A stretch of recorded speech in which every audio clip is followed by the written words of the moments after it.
اعوذ باللہ من الشیطان الرجیم بسم اللہ الرحمن الرحیم۔ محترم ناظرین، ہم اپنی آج کی ویڈیو میں حضرت ابراہیم علیہ السلام کا واقعہ آپ کے سامنے بیان کریں گے۔ ناظرین گرامی، میری آپ سے گزارش ہے کہ اس واقعے کو مکمل طور پر جاننے کے لیے ویڈیو کو اینڈ تک ضرور دیکھنا۔ حضرت آدم علیہ السلام کے زمین پہ آنے سے تقریباً 3435 سال اور طوفان نوح سے تقریباً 1080 سال کے بعد اللہ کے پیارے خلیل حضرت ابراہیم علیہ السلام کا زمانہ آ گیا۔ اللہ کے نبی حضرت ابراہیم علیہ السلام لوگوں کو دیکھتے تھے کہ کوئی سورج کی پوجا کر رہا ہے، کوئی ستاروں کی پوجا کر رہا ہے، کوئی آگ کی پوجا کر رہا ہے اور کوئی بتوں کی پوجا کر رہا ہے۔ حضرت ابراہیم علیہ السلام نے پوری زمین کو دیکھا اور زمین والوں سے کہنے لگے، یہ سورج طلوع ہوتا ہے اور غائب ہو جاتا ہے، کیسے ہو سکتا ہے کہ اللہ غائب ہو جائے، اور یہ ستارے روشن ہوتے ہیں اور پھر نظروں سے غائب ہو جاتے ہیں؟ کیسے ہو سکتا ہے کہ اللہ غائب ہو جائے اور یہ آگ جل جاتی ہے اور پھر پانی سے بجھ جاتی ہے؟ یہ کیسے ہو سکتا ہے کہ اللہ کو کوئی بجھا دے؟ اور یہ مٹی کے بت جس کو ہم اپنے ہی ہاتھوں سے بناتے ہیں، کیسے ہو سکتا ہے کہ ہمیں رزق دے سکیں؟ بس حضرت ابراہیم علیہ السلام اپنی قدار الفاظ سے لوگوں کی اصلاح کرتے رہے، لیکن لوگ حضرت ابراہیم علیہ السلام کے پیغام حق کو تسلیم نہیں کرتے تھے۔ ایک مرتبہ سارے لوگ اپنے بتوں کو چھوڑ کر میلے میں جانے لگے تو حضرت ابراہیم علیہ السلام نے فرمایا کہ میں تم لوگوں کے ساتھ نہیں چلوں گا۔ حضرت ابراہیم علیہ السلام نے دیکھا کہ ان کی عبادت گاہ میں کافی سارے بت رکھے ہوئے ہیں اور ان کے سامنے کھانا رکھا ہوا ہے، لیکن وہ بت کھانا اٹھا کے کھانے سے قاصر ہیں۔ آپ بآواز بلند کہنے لگے، یہ گمراہ انسان تم کو خدا سمجھ کے تمہاری پوجا کرتے ہیں، تم کو اپنا رزق دینے والا سمجھتے ہیں، لیکن افسوس تم میں اتنی بھی طاقت نہیں یہ کھانا اٹھا کے کھا سکو۔ آپ نے ایک کلاڑی سے تمام بتوں کو توڑ دیا اور جو سب سے بڑا بت تھا اس کے کندھے پہ کلاڑی رکھ دی اور آ گئے۔ جیسے ہی وہ لوگ میلے سے لوٹے تو دیکھا کہ ان کے سارے بت ٹوٹے ہوئے ہیں۔ وہ غضبناک ہو کے ادھر ادھر بھاگنے لگے اور ایک دوسرے سے پوچھنے لگے، یہ کس کی حرکت ہے؟ بہت غور و فکر کرنے کے بعد سب نے یہ طے پایا، یہ کوئی بھی نہیں کر سکتا، اور اگر کوئی کر سکتا ہے تو حضرت ابراہیم علیہ السلام کر سکتے ہیں، کیونکہ وہ ہمارے بتوں کو خدا نہیں مانتے، ان کی توہین کرتے ہیں۔ سب لوگ آ کے حضرت ابراہیم علیہ السلام کے پاس کہنے لگے، یہ تم نے کیا کیا؟ تو حضرت ابراہیم علیہ السلام نے کہا کہ جو بڑا بت جس کے کندھے پہ کلاڑی رکھی ہے، پوچھو اس کو، شاید اس نے کیا ہو۔ کہنے لگے، یہ بت دوسرے بتوں کو کیسے توڑے گا؟ تو حضرت ابراہیم علیہ السلام کہنے لگے، یہ بت اگر دوسرے بتوں کو نہیں توڑ سکتا اور تم لوگوں کی حفاظت نہیں کر سکتا تو تمہارا خدا کیسے ہو سکتا ہے؟ اے لوگو، ڈرو، خدا تو وہ ہے جو ہر چیز پہ قادر ہے۔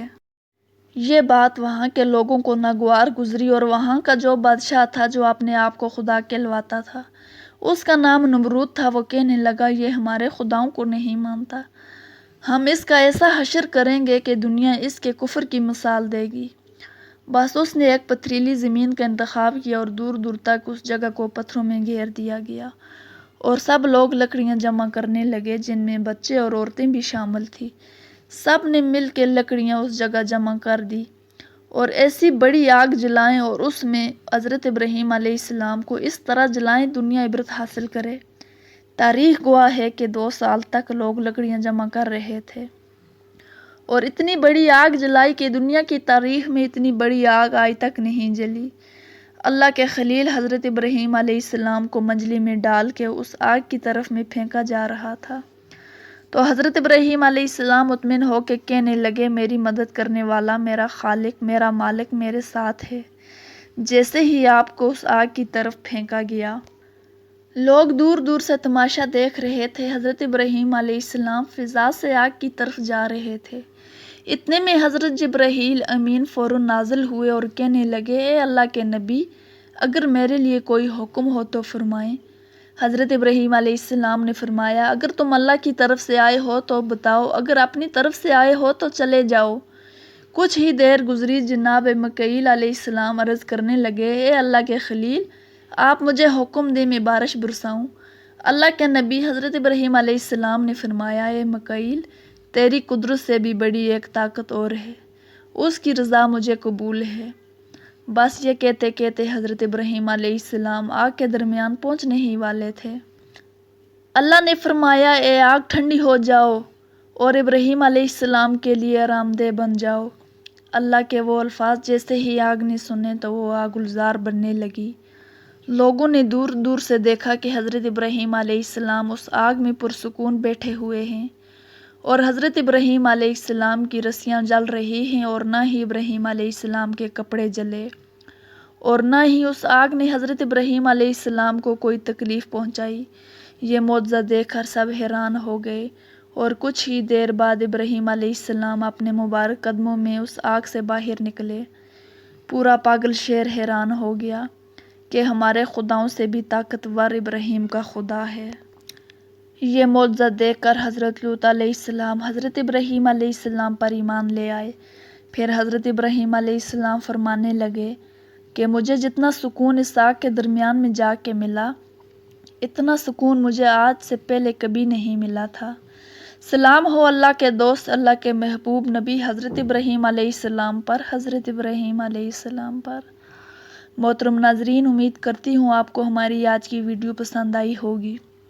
اگر ویڈیو پسند آئی ہے تو ویڈیو کو لائک کریں اور چینل کو سبسکرائب کریں تاکہ اس طرح کی اور بھی معلوماتی ویڈیو آپ کے لیے لا سکیں۔ اللہ حافظ۔